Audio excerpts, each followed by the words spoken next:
The more compact and light I am when I'm filming a wedding, the better. I still have a bunch of EF lenses that I still use from time to time on my GH5 because I love them. The problem is I have to use a lens adapter, and like I said, I am trying to be as light and compact as possible. The only EF lens that I have kept a tight hold on is my Samyang 85mm cine lens, which I absolutely love.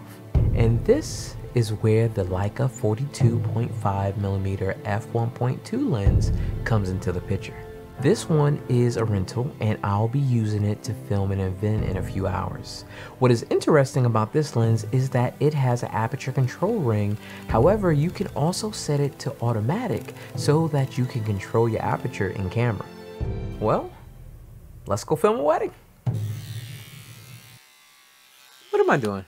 I don't need a shave. I'm wearing a mask.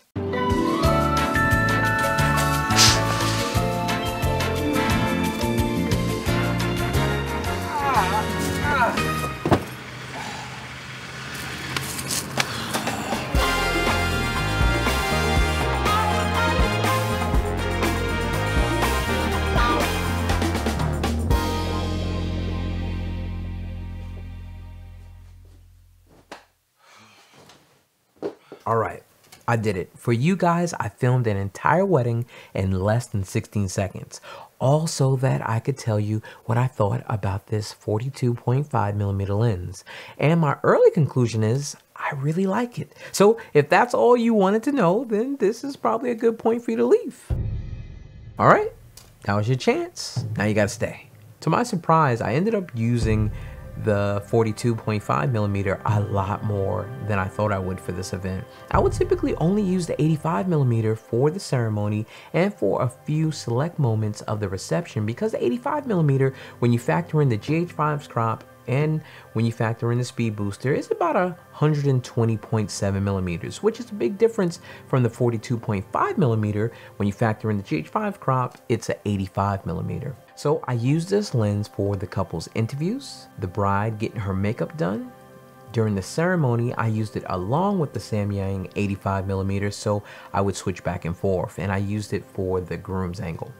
While I typically use a gimbal for most of my detail shots at weddings, I ended up filming a lot of the reception details with the 42.5mm lens, and I have to say, compared to other electronic lenses I've used, the focus on this lens is pretty accurate when rack focusing very fast or slow. For example, when using most focus by wire lenses like my treasured Sigma 16mm f1.4 lens, I try to focus using slow movements because faster movements over the same exact distance will throw the focus way off.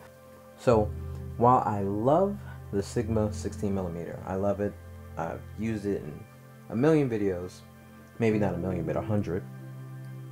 The focus by wire is touchy, it's a touchy system. And that's why a lot of filmmakers use cine lenses. So if you guys see, I'm gonna get the subject right here in focus. And now I know my focus is here. So I'm gonna move it and then move my hands right back. So if I go pretty slow, I'll nail focus, and that's pretty much how I use this lens at weddings. Nice slow. But if I go fast back, look, go into the same spot, and my focus is completely off now because I'm moving fast, and because it's focused by wire or electronic focus system, the focus changes. That's one of the reasons I love my 85mm cine lens, which is a mechanical lens, and the fact that all of the focusing is happening internally within the lens allows me to land my focus smoothly and accurately. Listen, I'm not sure what type of magic is going on with the 42.5mm, but even though it is a focus by wire lens, it is really accurate, and I didn't notice much of a difference when rack focusing at slow or high speeds. I did use the lens wide open at f1.2 for some of the reception partying, and I found that it still produced a really nice image, and having the option to let in that much light is definitely a plus.